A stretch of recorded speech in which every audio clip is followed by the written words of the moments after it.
project director since 2004, there's been an incredible evolution as far as what we saw back in 2004 and what we see today.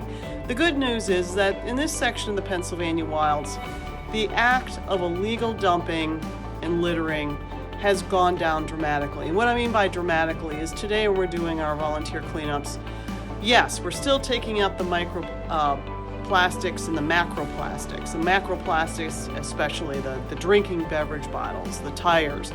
But what we found is 90% of everything that we're collecting today is what we call legacy trash and tires. These items have been in the waterway or on the land for decades. They're weathered. This has changed people's perceptions. We are very proud to say that in this section of Pennsylvania, we have one of the cleanest, most well cared for areas, and that is due to all of the education, our programming, the media, and we are very happy that we may actually be out of business in 5 years, and if we are, we know we've met our goal.